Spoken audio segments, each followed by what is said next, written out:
Hi guys, welcome back to my YouTube channel.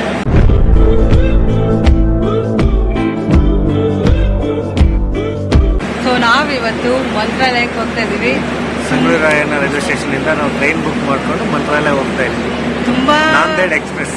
ತುಂಬಾ ದಿನದಿಂದ ಹೋಗ್ಬೇಕು ಅನ್ಕೋತಾ ಇದೀವಿ, ಬಟ್ ಹೋಗಕ್ಕೆ ಆಗಿಲ್ಲ. ಮದುವೆ ಆದಾಗಿಂದ ಹೋಗ್ಬೇಕು ಅನ್ಕೊಂಡಿದ್ವಿ, ಟೈಮೇ ಸಿಕ್ಕಿರಲಿಲ್ಲ. ಸೊ ಈಗ 2 years ಆದ್ಮೇಲೆ ಹೋಗ್ತಾ ಇದೀವಿ. ಅದು ಸಡನ್ಲಿ ಪ್ಲಾನ್ ಆಗಿದ್ದು. ಸೊ ನಿನ್ನೆ ನಾವು ಟಿಕೆಟ್ ಬುಕ್ ಮಾಡಿದ್ದು, ನಮ್ಗೆ ಇವತ್ತು ತತ್ಕಾಲಲ್ಲಿ ಸಿಕ್ತು ಇವತ್ತಿಗೆ.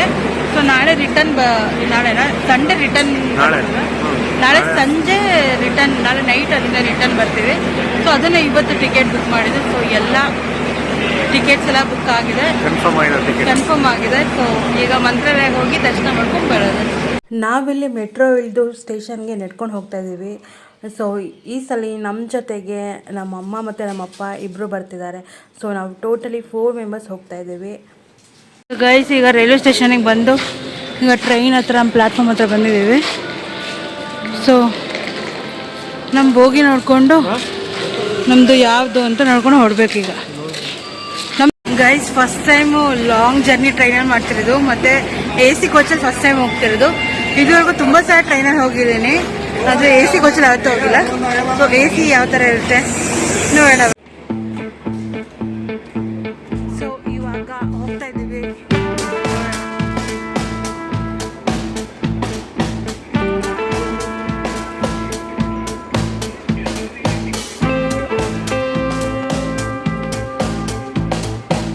ಸೊ ಇಲ್ಲಿ ಬುಕ್ ಆಗಿರೋ ಸೀಟ್ಸ್ಗೆಲ್ಲ ಅಂದರೆ AC ಕೋಚಸ್ಸಿಗೆ ಮಾತ್ರ ಬೆಡ್ಶೀಟ್ಸು ಎಲ್ಲ ಅವರೇ ಕೊಡ್ತಾರೆ. ಸೊ ಇಲ್ಲಿ ಬ್ರೌನ್ ಕವರಲ್ಲಿ ಇದೆಯಲ್ಲ, ಇದೆಲ್ಲ ಬೆಡ್ಶೀಟ್ಸು. ಸೊ ವಾಶ್ ಮಾಡಿ ದಿನ ತೊಗೊಂಡು ಹೋಗ್ತಾರೆ ಅವರು, ವಾಶ್ ಮಾಡಿ ಮತ್ತೆ ಬೇರೆದು ಈ ಥರ ಕವರಲ್ಲಿ ಹಾಕಿ. ಗೈಸ್ ಬೇಡ ಅಂದರೆ ನಮ್ಮಮ್ಮ ಸಾಹಸ ಮಾಡ್ತಿದ್ದಾರೆ. ಅಮ್ಮ ಅಂದರೆ ಇಲ್ಲ ಮೇಲ್ ಮಲ್ಕೋತೀನಿ ಅಂತ ಹೇಳ್ತಿದ್ದಾರೆ. ಏನಾಯ್ತಮ್ಮ, ಅಲ್ಲಿ ಕೂತ್ಕೊಳ್ಳಲ್ವಾ ಅಮ್ಮ? ಏನಾಯ್ತು? ಏನು ಆಗಿಲ್ಲ, ಕಾಲಲ್ಲಿ ನಮ್ಮ ಮಮ್ಮಿ ಒಬ್ಬರೇ ಕೆಳಗಾಗ್ಬಿಡ್ತಾರೆ, ನಾವೆಲ್ಲ ಮೇಲೆ ಮಲ್ಕೋತೀವಿ ಅಂದ್ಬಿಟ್ಟು ನಮ್ಮ ಮಮ್ಮಿ ನಾನು ಮೇಲೆ ಮಲ್ಕೊತೀನಿ, ಯಾರೊಬ್ಬರು ಕೆಳಗೆ ಮಲ್ಕೊಳ್ಳಿ ಅಂತ ಹೇಳ್ತಿದ್ದಾರೆ. ಸೊ ಒಬ್ರದ್ದು ಇಲ್ಲಿ ಕೆಳಗಡೆ ಮೇಲಿದೆ. ನಮ್ಮ ಮಮ್ಮಿಗೆ ಮೇಲೆ ಮಲ್ಕೊಳ್ಳೋಕ್ಕೂ ಪ್ರಾಬ್ಲಮ್, ಕೆಳಗಡೆ ಮಲ್ಕೊಳ್ಳೋಕ್ಕೂ ಪ್ರಾಬ್ಲಮ್. ಮೇಲಂದರೆ AC ಜಾಸ್ತಿ ಬರುತ್ತೆ ಅಂತಾರೆ, ಕೆಳಗಡೆ ಒಬ್ಬಳೇ ಅಂತಾರೆ. ನಮ್ಮದು ಕಂಪಾರ್ಟ್ಮೆಂಟಲ್ಲಿ ನಮಗೆ ಇರೋದು ಈ ಸೀಟ್ ಮತ್ತು ಈ ಸೀಟು, ಮೇಲ್ಗಡೆ ಈ 2 ಸೀಟ್ಸ್ ಇದೆ. ಸೊ ಯಾರ್ಯಾರು ಮಾಡ್ಕೋತಾರೆ ಅಂತ ಆಮೇಲೆ ಹೇಳ್ತೀನಿ. ಗೈಸ್ ಈಗ ಆ್ಯಕ್ಚುಲಿ ಟೈಮು 11:06 ಆಗಿದೆ. 11:20 ಟ್ರೈನ್ ಓಡೋದು. ನಮ್ಮ ಮಮ್ಮಿ ನೋಡಿ ಫುಲ್ ಪ್ಯಾಕ್ ಆಗಿಬಿಟ್ಟಿದ್ದಾರೆ. AC ಟ್ರೈನ್ ಆ್ಯಕ್ಚುಲಿ ಮಾಡಿರೋದು. ಅವ್ರು ಅಲ್ಲಿ ಮಲ್ಕೊಳ್ಳೋದು ಅಂತ ಅಂದ್ಕೊಂಡಿದ್ದೀವಿ. ಅಲ್ಲಿ ಮೇಲ್ಗಡೆ ನನ್ನ ಹಸ್ಬೆಂಡ್ ಇದ್ರಲ್ಲ, ಅಲ್ಲಿ ಅವ್ರು ಚೆಕ್ ಮಾಡ್ತಿದ್ರಲ್ಲಿ ಗಾಡಿ ಜಾಸ್ತಿ ಬರುತ್ತಾ ಇಲ್ವಾ ಅಂತ.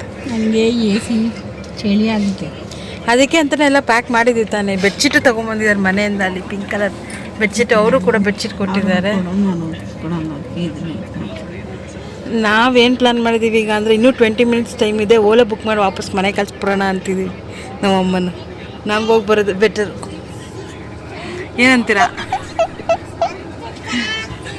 ಗೈಸ್? ನಮ್ಮಮ್ಮನ ನೋಡಿದ್ರೆ ಯಾವುದೋ ಹಾಸ್ಪಿಟ್ಲಿಂದ ಕರ್ಕೊಂಬಂದಿರೋ ಥರ ಕಾಣ್ತಿದ್ದಾರೆ. AC ರೂಮಿಗೆ ತಂದು ಹಾಕ್ಬಿಟ್ಟಿದ್ದಾನೆ. ಈಗ ಒನಕ್ಕೆ ಓಬವ್ವ ಝಾನ್ಸಿ ರಾಣಿ ಲಕ್ಷ್ಮೀಬಾಯಿ ಮೇಲೆ ಹತ್ತುತ್ತಿದ್ದಾರೆ ಈಗ ಎಲ್ಲರೂ ನೆನೆಸ್ಕೊಂಡು.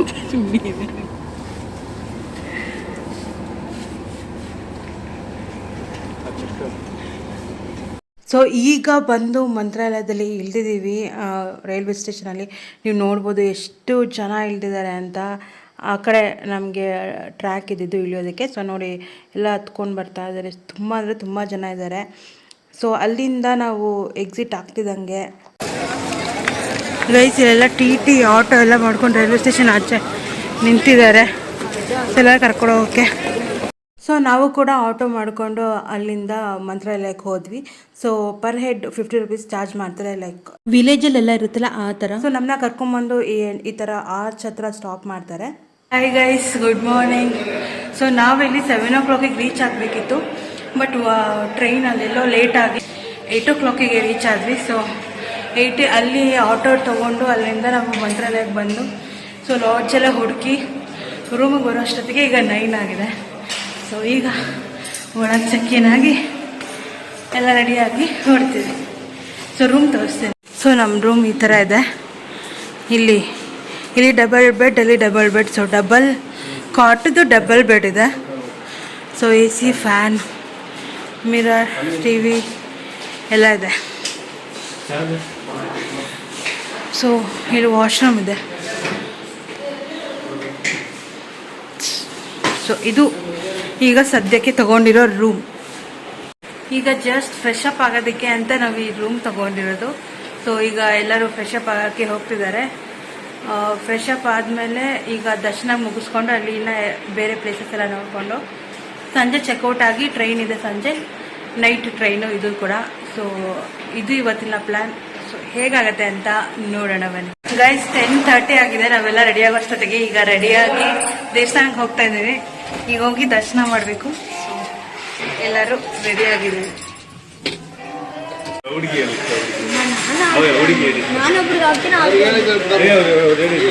ನೀಟಾಗಿಡ್ಬೇಕು, ನೀಟಾಗಿ ಹಾಕ್ಬೇಕು. ಎಷ್ಟು ಚಿನ್ನ ಒಂದು ವಿಡಿಯೋ ಮಾಡು.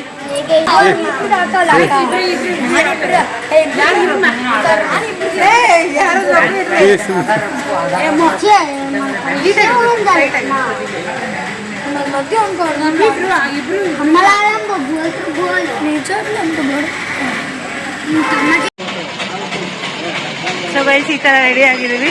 ಇಲ್ಲಿ ನಾಮ ಇಟ್ಸ್ಕೊಂಡಿದ್ದೀನಿ. ಸೊ ಈಗ ಟೈಮ್ ಆಗಿದೆ, ಬೇಗ ಹೋಗೋಣ. ಏನು ಮಳ ಇವತ್ತಂತೆ. ಕನಕಾಂಬ್ರ ಬೇಡ ನನಗೆ.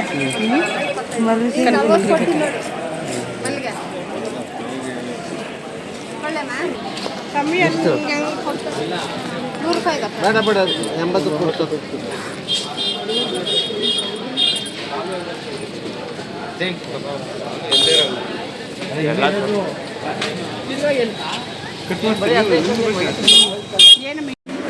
ಗೈಸ್ ಈಗ ಎಂಟ್ರಿ ಆಗಿದ್ದೀವಿ ದೇವಸ್ಥಾನಕ್ಕೆ. ಒಳಗೆ ಹೋಗ್ಬೇಕು. ನನ್ನ ಹಸ್ಬೆಂಡ್ ಹೂ ಕೊಡ್ಸಿದ್ದಾರೆ, ಹೂ ಮುಡಿಸ್ತಾರಂತೆ. ಸೊ ಮುಡಿಸ್ಕೊಳ್ಳೋಣ ಬನ್ನಿ.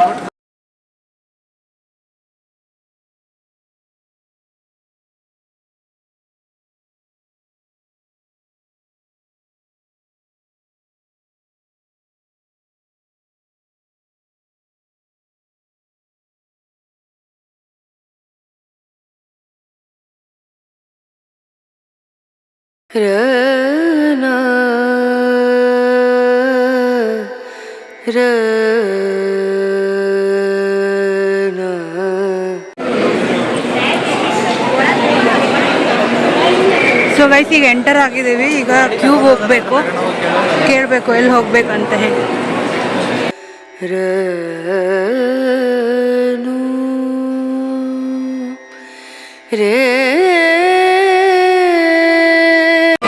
ಸೊ ಗೈಸ್ ಈಗ ದರ್ಶನ ಆಯಿತು. ಎಲ್ಲರೂ ಅಕ್ಷತೆ ಇಸ್ಕೊಂಡು ತೀರ್ಥ ಪ್ರಸಾದ ಎಲ್ಲ ತಗೊಂಡು ಕೂತಿದ್ದೀವಿ. ಸೊ ಈಗ ಊಟಕ್ಕೆ ಹೋಗಬೇಕು. ಸೊ ಮಂತ್ರಾಕ್ಷತೆ ಅಮ್ಮ ತೋರಿಸ್ತಾರಂತೆ. ಸೊ ಎಲ್ಲ ಆಯಿತು, ಈಗ ಊಟಕ್ಕೆ ಹೋಗ್ಬೇಕು. ಸ್ವಲ್ಪ ಕೂತಿ.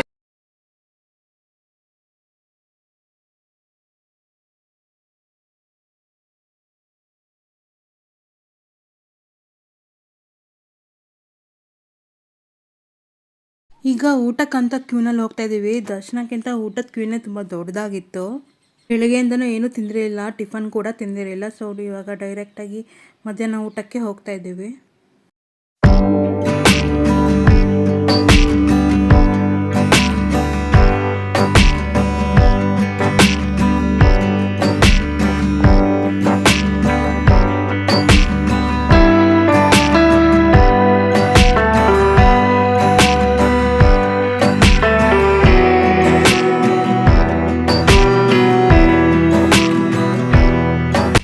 ಆದಮೇಲೆ ಇಲ್ಲಿ ನಾವು ಕೂಡ ಅನ್ನದಾನಕ್ಕೆ ಕೊಡ್ಬೋದಿತ್ತು. ಸೊ ನಾವು ಕೂಡ ಅನ್ನದಾನಕ್ಕೆ ನಮ್ಮಿಬ್ಬರ ಹೆಸರು ಬರೆಸಿ ದುಡ್ಡು ಕೊಟ್ವಿ.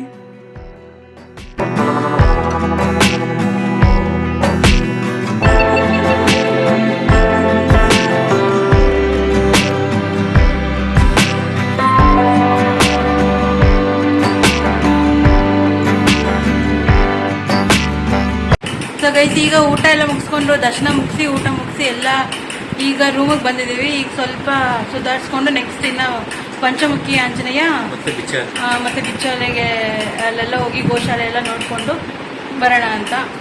ಸೊ ಹೋಗೋಣ ಬನ್ನಿ. ಹೀಗೆ ನನ್ನ ಅಮ್ಮ ಎಲ್ಲ ಹೋಗೇ ಬಿಟ್ಟಿದೆ. ಇವ್ರದ್ದು ಹಂಗೆ ಇದೆ ನೋಡಿ, ನಮ್ಮ ಡ್ಯಾಡಿದು ಹಾಗೆ ಇದೆ, ಇವ್ರದ್ದು ನೋಡಿ ನೀಟಾಗಿ ಹಂಗೆ ಇದೆ.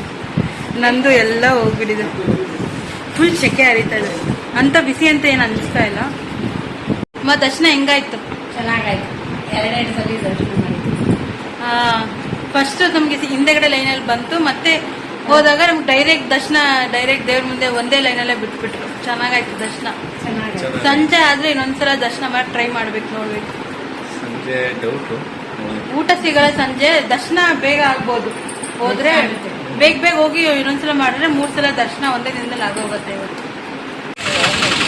ಗೈಸ್ ಈಗ ಅಭಯ ಆಂಜನೇಯ ಟೆಂಪಲಿಗೆ ಬಂದಿದ್ದೀವಿ. ಸೊ ಇದನ್ನು ಮುಗಿಸ್ಕೊಂಡು ನೆಕ್ಸ್ಟ್ ಬೇರೆ ಪ್ಲೇಸ್ಗೆ ಹೋಗ್ತೀವಿ. ಈ ಆಟೋ ಮಾಡಿಕೊಂಡು ನಮಗೆ ಓನ್ ಈ ಆಟೋ ಮಾಡ್ಕೊಂಡು ಬಂದಿದ್ದೀವಿ.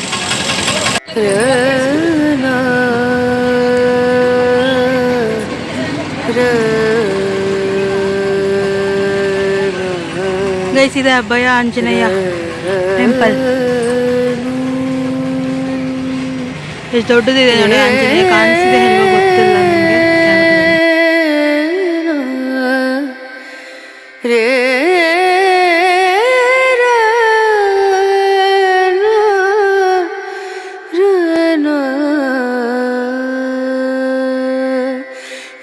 नजरिया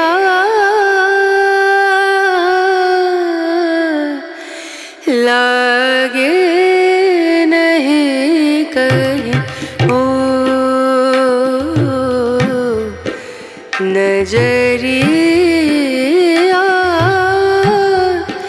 लागे नहीं कहीं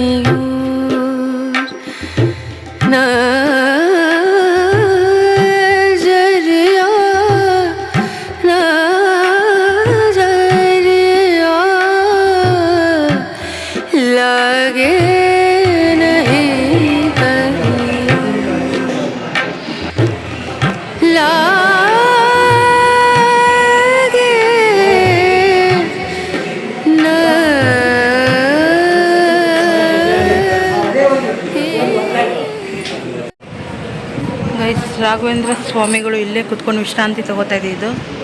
ಸೊ ಎಲ್ಲರೂ ವಿಶ್ ಮಾಡ್ಕೊಂಡು ಇಲ್ಲಿ ಕಾಯಿನ್ ಹಾಕಿದ್ರೆ ಅದು ವಿಶ್ ಕಂಪ್ಲೀಟ್ ಆಗುತ್ತೆ ಅಂತ ಎಲ್ಲ ಕಾಯಿನ್ ಹಾಕಿದ್ದಾರೆ.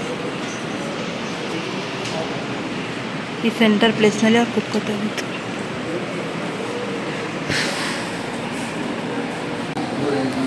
ನಾವಿವಾಗ ಬಂದಿರೋದು ಅಪ್ಪಣ್ಣ ಆಚಾರ್ಯರು ಮನೆಗೆ. ರಾಘವೇಂದ್ರ ಸ್ವಾಮಿಗಳು ಕುತ್ಕೊಂಡು ರೆಸ್ಟ್ ಮಾಡ್ತಿರೋ ಪ್ಲೇಸ್.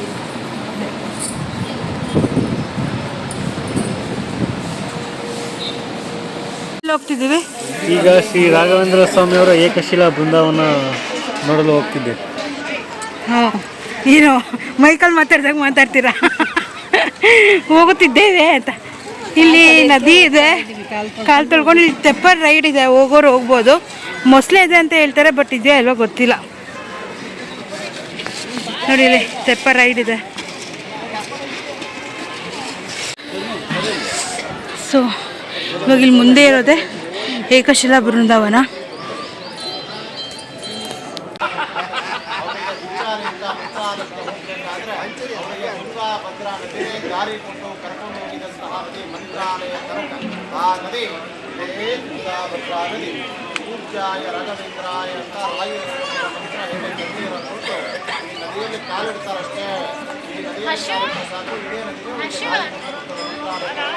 ಆದರೂ ಕೂಡ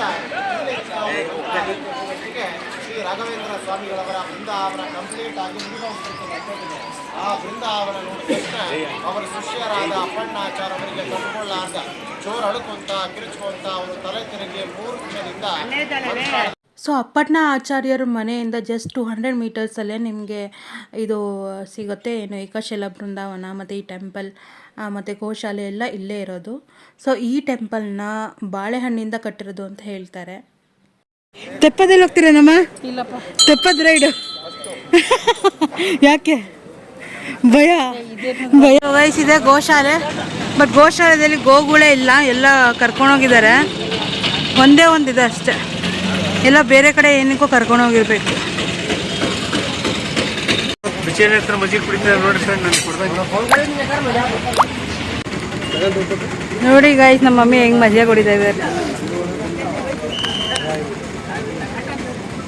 ಸೊ ಗೈಸ್ ಈಗ ಫೈನಲ್ ಡೆಸ್ಟಿನೇಷನ್ ಪಂಚಮುಖಿ ಆಂಜನೇಯ ಹತ್ರ ಬಂದಿದ್ದೀವಿ. ಈಗ ಒಳಗೋಗಿ ದರ್ಶನ ಮಾಡಿಕೊಂಡು ನೆಕ್ಸ್ಟ್ ಎಲ್ಲಿ ಅನ್ನೋದು ಗೊತ್ತಿಲ್ಲ, ನೋಡೋಣ. ಪಂಚಮುಖಿ ಆಂಜನೇಯ ಟೆಂಪಲೇ ಲಾಸ್ಟ್ ನಾವು ನೋಡಿದ್ದು. ಅದಾದಮೇಲೆ ರಿಟರ್ನ್ ನಾವು ಟೆಂಪಲ್ಗೆ ಬಂದ್ವಿ, ಅಂದರೆ ಟೆಂಪಲ್ ಎಂಟ್ರೆನ್ಸಲ್ಲಿ ನಾವು ಇಳ್ಕೊಂಡ್ವಿ. ಬಿಕಾಸ್ ಟೆಂಪಲ್ ಆರ್ಚಿಂದ ನಾವು ಒಳಗೆ ಹೋಗಿರಲಿಲ್ಲ ಅಂತ ಹೇಳ್ಬಿಟ್ಟು ನಾವು ಸೈಡಿಂದ ಹೋಗಿದ್ವಿ ಅಂತ. ಸೊ ಸ್ಟಾರ್ಟಿಂಗಿಂದ ಹೋಗೋಣ ಅಂತ ಈ ಆರ್ಚ್ ಹತ್ರನೇ ನಾವು ಇಳ್ಕೊಂಡು ಇಲ್ಲಿಂದ ನಾವು ಒಳಗೆ ಹೋದ್ವಿ. ಇಲ್ಲಿಂದ ನಮ್ಮ ರೂಮ್ಗೆ ಜಸ್ಟ್ ಒಂದು 100 ಮೀಟರ್ಸ್ ಏನೋ ಇದೆ ಅಷ್ಟೇ. ಲೈಕ್ ಟೆಂಪಲ್ ಅಲ್ಲಿದೆಯಲ್ಲ, ಆ ಟೆಂಪಲಿಂದ 100 ಮೀಟರ್ಸ್ ಇದೆ ನಮ್ಮ ರೂಮ್ಗೆ. ಸೊ ಗೈಸ್ ಈಗ ಎಲ್ಲ ದರ್ಶನ ಎಲ್ಲ ಟೆಂಪಲ್ದು ಮುಗಿದು ಚೆಕ್ಔಟ್ ಮಾಡಿದ್ದೀವಿ. ಚೆಕ್ಔಟ್ ಮಾಡಿ ಈಗ ಟೆಂಪಲ್ಗೆ ಹೋಗಿ ಊಟ ಮಾಡ್ಕೊಂಡು ಟ್ರೈನಿಗೆ ಹೊರಡ್ಬೇಕಂತೆ.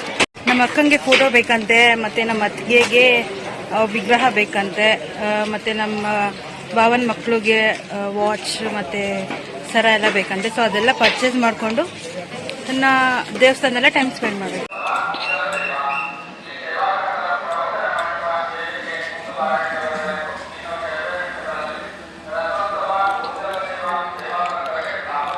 ಸೊ ಗೈಸ್ ಟ್ರೈನ್ 8:15 ಇರೋದು, ಹಾಗಾಗಿ ಊಟ 7:30 ಇರೋದು. ಸೊ ನಾವೇ ಫಸ್ಟ್ ಊಟಕ್ಕೆ ಕ್ಯೂರಲ್ಲಿ ನಿಲ್ಲಲ್ಲ ಅಂತ ಹೋಗ್ತಾ ಇದ್ದೀವಿ. ಈಗ ನೋಡಿ ನಾವು ಆದಮೇಲೆ ಎಷ್ಟೊಂದು ದಿನ ಬರ್ತಾ ಇದ್ದಾರೆ. ಟ್ರೈನ್ ಇವತ್ತು ಸ್ವಲ್ಪ ಲೇಟ್ ಆಗ್ಬೋದು. ಸೊ ಊಟ ಮಾಡ್ಕೊಂಡು ಆಮೇಲೆ ಸಿಗ್ತೇನೆ.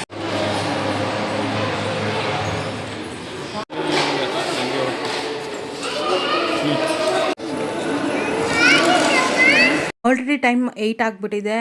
ಟ್ರೈನು 8:40 ಇರೋದು. ಸೊ ಆದರೂ ನಿಮಗೆ ನೈಟ್ ವ್ಯೂ ಹೇಗಿರುತ್ತೆ, ಟೆಂಪಲ್ ನೈಟಲ್ಲಿ ಹೇಗೆ ಕಾಣುತ್ತೆ ಅಂತ ತೋರಿಸ್ಬೇಕಂತ ವೀಡಿಯೋ ಮಾಡ್ತಾಯಿದ್ದೀನಿ. ಸೊ ಇಲ್ಲಿ ನಮ್ಮಪ್ಪ ನಮ್ಮ ಎಲ್ಲ ಮುಂದೆ ಹೋಗ್ಬಿಟ್ಟಿದ್ದಾರೆ. ನಾನು ವೀಡಿಯೋ ಮಾಡ್ಕೊಂಡು ಇವಾಗ ಇಲ್ಲಿಂದ ಫಾಸ್ಟಾಗಿ ಹೋಗಬೇಕು. ನನ್ನ ಹಸ್ಬೆಂಡ್ ಪ್ರಸಾದ ತೊಗೊಂಬರೋದಕ್ಕಂತ ಹೋಗಿದ್ದಾರೆ. ಆ್ಯಕ್ಚುಲಿ ಟೈಮ್ ಆಗಿಬಿಟ್ಟಿದೆ. ಇಲ್ಲಿ ಪ್ರಸಾದಕ್ಕೆ ಬೇರೆ ತುಂಬ ಕ್ಯೂ ಇದೆ. ಅದೇ ಟೆನ್ಷನ್ ಆಗಿದೆ ನಮ್ಮ ಅಪ್ಪಂಗೆ ಮತ್ತು ನನಗೆ ಫುಲ್ಲು. ಸೊ ಟ್ರೈನ್ ಕ್ಯಾಚ್ ಆಗುತ್ತಾ ಇಲ್ವಾ, ನಾವು ಇಲ್ಲಿಂದ ಸ್ಟೇಷನ್ಗೆ ಹೋಗೋದಕ್ಕೆ 20 ಮಿನಿಟ್ಸ್ ಟೈಮ್ ಬೇಕು. ಸೊ ನಾವು ಅಲ್ಲಿ ಹೋಗಿ ಎಲ್ಲ ಬೋಗಿ ನೋಡ್ಕೊಳ್ಳೋದು ಟೈಮ್ ಆಗುತ್ತೆ ಅಂತ ನಮ್ಮ ಟೆನ್ಷನ್ ಇತ್ತು. ಸೊ ಅದ್ರದ್ದೇ ಡಿಸ್ಕಷನ್ನು ಇಲ್ಲಿ ನೆಕ್ಸ್ಟ್ ಬರೋ ಕ್ಲಿಪ್ಪಲ್ಲಿ ಆಗುತ್ತೆ. ಸೊ ಏನು ಡಿಸ್ಕಷನ್ ಅಂತ ನಿಮಗೆ ಇದ್ರ ಮುಂಚೆನೇ ಆಲ್ರೆಡಿ ಹೇಳಿದ್ದೀನಿ. ಸ್ಕೂಲ್ ಪ್ರಸಾದಕ್ಕೆ ಬಂದಿದ್ರಾ? ಹಾಂ, ಅವರು ಈ ಟೂರ್ ಎಲ್ಲ ಫುಲ್ ಬ್ಲಾಕ್ ಆಗೈತೆ. ನಿಂಗೆ ಕೇಳ್ಕೊಂಡು ಈಚೆ ಬರ್ಬೇಕು ತಾನೆ. ಈಚೆ ಬರೋಕ್ಕೆ ಅಷ್ಟು ನೈಟ್ ದಾಟೋದ್ರೊಳಗೆ ಇದೇ ಎಲ್ಲ ಸ್ವಲ್ಪ ನಿಂತ್ಕೊಂಡ್ರೆ ಹಂಗೆ ಬರ್ತಿದ್ದೆ. ಟೈಮ್ ಆಗೋಗಿತ್ತು, ಟೆನ್ಷನ್ ಇಲ್ಲ ನಮಗೆ. ಟ್ರೈನ್ ಮಿಸ್ ಆಗ್ಬಿಟ್ರೆ ಅಂತ ಇಲ್ಲ, ಈಗ ಅದು ಇಂಪಾರ್ಟೆಂಟ್.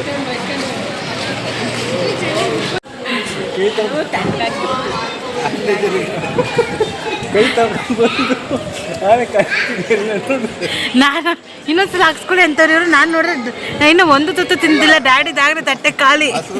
ಬಿಸಿ ಬಿಸಿ ಜಾಸ್ತಿ.